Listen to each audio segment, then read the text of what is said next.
Alright, hello everyone and welcome back to the channel. So in today's video we are going to be talking about update 8.0.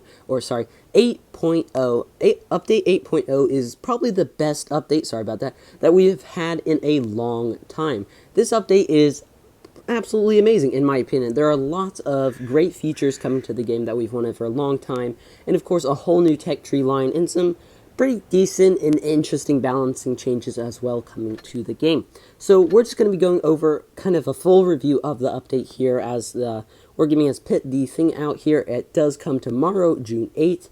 So, you know, we're going to get that review out before the update even drops. So first thing right off the bat about the update, of course, is the brand new tech tree line for new American heavy tanks that, in my opinion, excuse me, this line is decent. It's not amazing, it's not horrible. The tanks aren't like OP, none of them are horrible, at least. I haven't really played the tier 7, because you can't, on open test, you can't really play low tiers, nobody plays them, and there's like 5 people on open test. You never have games with more than 3 people on each team. I played the tier 8 once, and the tier 9 and tier 10 is what I mostly played, but really, I couldn't get quite a full feel for it, because the games were mostly 1-on-1s or 2-on-2s and stuff. But overall, I enjoyed the tier 10 a lot more. I thought the tier 9 was okay, but I feel like in regular battles, these are going to be pretty deadly tanks, though, just because of that burst potential. You'll be able to use your teammates, you know, as enemy, you know, gets baited out by your teammate. You can pop out there, just unleash 900 damage, pull back, and reload. So I think they're going to be a decent line of tanks here. I'm not sure if Wargaming will buff or nerf any of them. We'll have to wait and see, though. Next up, we have more things added to the game for more realism. We have graphical improvement, and we have dynamic suspension. First of all, I'm going to talk about dynamic suspension. So this does not affect anything in the game, doesn't affect gameplay at all, but it definitely looks much better and much more realistic. You know, as you go over rocks, your tracks also, you know, go over the rocks like how it would in real life. Now, you'll still be getting stuck on those little things out on the map that you really shouldn't get stuck on, which is kind of sad, but still, it's much better improvement on suspension. Now, of course, the main thing for the graphical improvements is, the tank, you know, PDR model upgrades. So the only tanks that are getting these right off the bat is going to be the new Yo line, and any new tank coming into the game will have these upgraded graphics. And Wargaming said because of all the old files, and they have to switch them, you know, and change them into the higher quality ones, will be, you know, it will be a long process. They say at least 3 tanks per update will get the upgrade, and they say that they're you know, there might be more per update that get the upgrades, as many as they can, basically. So it will be a long process, but eventually everything in the game, not everything, most tanks in the game will have these upgraded graphics. So I am definitely excited for that. A few camos are coming into the game for this update as well. Pretty flashy ones, it looks like from here. So if you don't really like flashy camos, probably isn't going to be the best camos for you. But if you do, it'll probably be some good camos for you.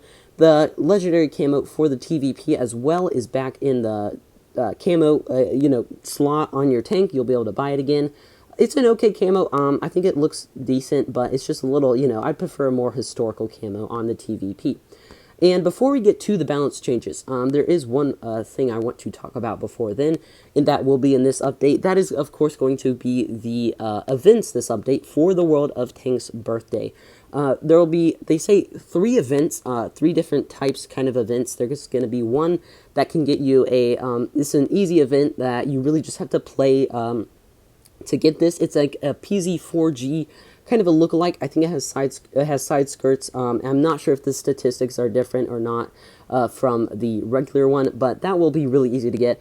A second event, which is kind of just, you know, a memorable event, which gives you like these little things just for you to remember. That'll probably just sit in your garage and rot forever. That's probably not going to be too interesting, but it's just some more free stuff. Who cares? And then the third one, which is the actual interesting one, it's going to be the main event where you're going to get lots of different tanks. I think the Y5s, you'll be able to get those. The P43 Anniversarial, I think you'll be able to get that in that event as well. And there's some crates in there that I'm not sure, but I think you might be able to get some tanks in there and plenty of other rewards as well. So excited for those events. I'll have videos on them. I'll keep you posted on those as well. Again, for the Tech Tree tanks, by the way, I will definitely have reviews on those right away. The Tier 10 one, probably tomorrow. Maybe the Tier 9 one. I'll try to get through them as fast as I can so you guys get reviews for those tanks. So now, moving on to the balance changes. T-44 and T-54, the stock gun on the T-54, and I think it's the top gun on the T-44, are both getting 5 more millimeters of penetration. And it really doesn't matter for the T-54 because this is a stock gun, you know, and nobody really uses it, but it's still a buff to both these tanks. T-44-100 as well is getting the same buff and a 40 horsepower improvement as well, which is good. This tank needs as many buffs as it can get. It is really not a good tank by any means. T-32 also is getting a frontal armor buff, 20 more millimeters of armor on that hull, and I would prefer them to have buffed the gun on this tank probably, or the mobility or something, because the armor it's good. I mean, it's not like amazing, but it really didn't need too much changing in my opinion. But a buff is a buff, so it's good enough. T-54 first prototype is getting 40 more horsepower as well. This tank could use lots of buffs as well. It has been power crept a ton, went from one of the most OP tanks in the game to now pretty much one of the worst, in my opinion, tanks in the game. It needs lots of love. Glad to see it's getting a little, but it definitely needs more. Centurion Mark 1 is getting a 10 millimeters armor on the turret of the tank, which of course this is a good buff. Centurion Mark 1 could use quite a few different buffs. M26 Pershing is getting about 0.3 seconds off the reload and another 10 millimeters of turret side armor on the turret. As well, another good buff. This tank I think could use more buffs, probably get that reload down under 7 seconds and give it a little bit more. Actually, just about that. I actually really enjoyed this tank. The armor on this tank actually worked really good in my opinion. If you knew how to play it right, you could bounce a lot of stuff in this tank. It was actually surprising. And the gun is workable, but I think they could drop that reload under 7 seconds and it would be nice. T-28 is getting some very complicated buffs. You can, like, you know, pause the video or something and look at them all here. I'm not going to read them all off, but basically what it's talking about. The top of the tank, like the top half of the tank, is getting an armor improvement pretty much on the front and the sides by a decent amount. And the bottom half of the tank on the front and the sides is getting like a nerf of armor on the tank. So, not sure what they were thinking there. I guess they wanted the top of the tank strong and the bottom of the tank weaker. So, I think overall it is a buff. I'm not quite sure. I'll have to see.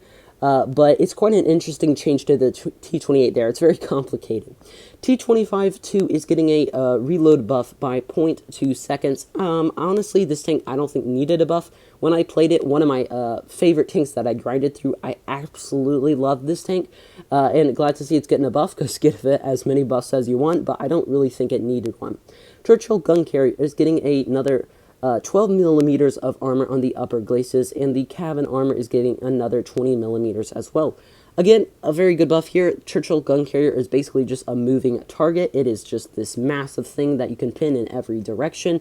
Definitely needed some armor buff, and it probably still needs more. BDR G1B is getting the top of the turret. The side of the top of the turret is getting 20 less millimeters, and the hatch is getting 10 less millimeters. I think it's a decent decent nerf, because this tank was a little OP on the armor. It's really hard for those tier 4s to penetrate, and even really hard for a lot of tier 5s to penetrate. Now, there are a few bugs getting fixed. Really, the only notable one here is that the Smasher, the bug where AP shells didn't lose penetration over distance, which is kind of funny. Basically, your AP shells were just more OP than any other AP shells in the world, and of course, it was on the Smasher. Most of the other bugs aren't really too important, and they're nothing really I need to go over, but just all these things are getting fixed here. So if you've had any of these issues, they should be getting fixed.